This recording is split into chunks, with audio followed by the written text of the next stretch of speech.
Yes, silver and gold, there is a relationship, and whatever can be said about gold can sometimes be said about silver, and vice versa.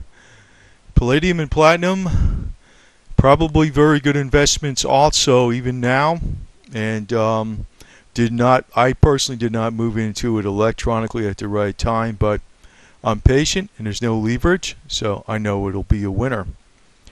What is coming up right now that's going to affect gold and it'll also affect silver because in a lot of ways they are roughly linked, and we all know to watch that silver gold ratio. And when it does get down, I think it's maybe Jim Sinclair's predictions. This might take a little while before it gets down to 28 to 1 or whatever. And, at the next height where everything goes to, it might take a little while. I would like to see it happen this year, sell off, and the faster the volatility, the better. But it may not come out be about that way. But I'm going to point out a couple of things where you may see some rapid price changes in gold and also silver. Because what can be said about gold? They're related. They are related. We all know this, and they work together. What is coming up? And what happened last year? Let's examine this. It's almost like nobody's really talking about this too much, even on the silver channels, the gold channels, unless they watch this very small channel and they pick up on it. Who knows? What's going to happen is, just like last year, and you figure this out too, a little common sense. Elections are coming up. And what happened last year? There was a lot of partisan politic bickering about raising the debt ceiling. And what happened? They brought it right to the brink, and they lowered the debt rating, right, on the Treasury bonds. So that could very well happen again, and I think there's going to be a lot of politics and partisan bickering over this. Even Warren Buffett warns against this, and I don't really like Warren Buffett. I'm not saying that I like him too much or whatever. The guy does know some. I mean, he's not stupid, and it's a very smart observation he's making. He's saying they should raise the debt ceiling right now. So I think this is going to come about. It's going to actually cause gold to go way up. Now, one thing that's been going on for a long time, the stock markets have all been doing lousy for a number of years, but Treasury bonds have been outperforming the S&P 500 by more than 10 times in recent years. It's just a simple statement of fact. Everybody's running into Treasury bonds. And I'm keeping this very simple because I know people are a little down in the dumps about silver and gold being down and all this kind of stuff, and they're thinking it's going to be down forever. I see several things, and I've been mentioning QE and stuff, but let's even leave QE out of the equation for now. One is bickering over the debt ceiling coming up. That's going to be coming up very soon, right? Just like it happened in 2011. A lot of bickering over that. Big scare. New fiscal year coming up again, also at the end of September. Things have to be in order. And all through that time, even if they get a budget through and everything like that, it's probably not going to be all ironed out.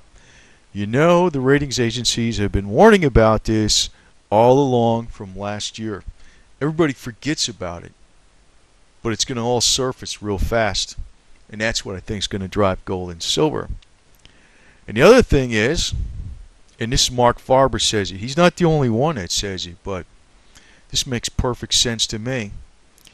Federal Reserve policy of keeping interest rates low at historic lows has inflated Treasury bond prices, creating a super bubble ready to burst. When this bubble breaks, you talk about the real estate market breaking and the bat bubble breaking. Wait till the Treasury bond prices break. God. Right now, the intention of low rates is to stimulate lending and refinancing to stimulate the economy, right? Which probably isn't doing too much, but it's better than not doing it that way, which has caused investors to pile into the US Treasury market. And the other thing is the Euro crisis. The US bond market is a safe haven for investors fleeing into the Eurozone crisis. We all know this, and it's kind of a slow thing. But I think what's going to come up real soon is going to be, the debt ceiling's not. There's going to be a lot of fighting over that, and then because the election's coming up, the other party's going to say this and that and back and forth, and it's going to be like a stalemate. And the rating agencies are going to start making some statements or something like that, and that's going to make people more nervous, and that's going to make them go into gold, and that's also going to affect silver because gold and silver pretty much linked up pretty well. Now, the other thing is, if they start, there's more news about downgrading U.S. debt. What's China going to do? It's a joke and a half. Actually, the gold and silver market has been really pushed more by physical buying from Asia, China, India, Vietnam, and all that kind of stuff. More than in the West. And it's just going to make them buy more gold. The thing is, they don't want to trash their investment in U.S. dollars just yet, but obviously they want to unload them. So it's a very strategic game that's going on between different elite powers in the world, and obviously it looks like the elite in the United States, the only card they have, their final trump card, is to default on a debt. That quite obviously is not going to happen right away, but that is definitely in the card. So there's only one choice, there's one option only, and that is to go into gold and silver. Now, when the light bulb is going to go on for the middle class is when the Treasury Bond bubble breaks. And I wish I can predict an exact date. I know Mark Farber says, it wasn't when the NASDAQ was doing super good. Everybody was predicting it was going way up, and then it was like a few months later the whole thing collapsed. The Treasury Bond bubble could break this year. How's that? I think that's not a far off prediction. I don't want to be one of those people that's just pushing out crazy rumors, to scare people and be sensationalistic. But I think that's a very, very real possibility. Just figure it out. They're going to have to raise the debt ceiling. They have to come up with a new budget. There's going to be a lot of partisan politics bickering back and forth over what goes in the budget. So there's going to be a lot of stalling on raising the debt ceiling. There's going to be a lot of stalling on getting the budget ironed out, just like they had last year, which led to further downgrades. And before they downgrade, there's going to be little statements coming out from the rating agencies warning them. They already warned them. They've been warning them all year. You just don't hear nothing in the news right now. And the fact that the U.S. Fed has created a super bubble in a Treasury bond market where everybody's just running for safety, because they all feel nice and secure, they're going to probably get screwed over. That's almost like the way it works. It's like everybody was nice and secure in silver back in April 2011, and they thought they were going to go up to $100 an ounce. Well, that's pretty much comparable to what's going to happen with the bond market.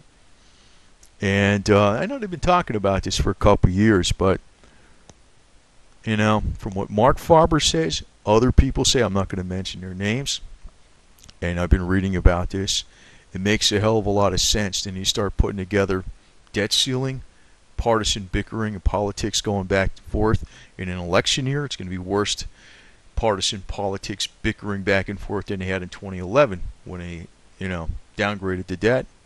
A new budget coming up. Now, add in a war with Iran. The uncertainty of that.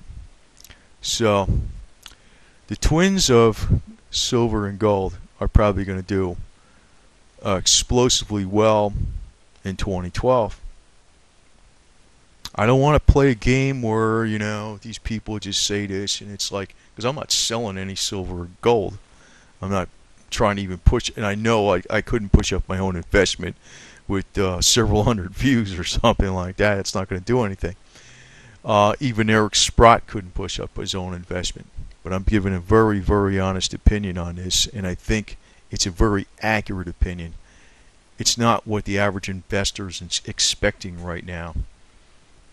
The bond bubble is going to break, and when it does, the metals are going to fly, and I think it's going to break pretty soon.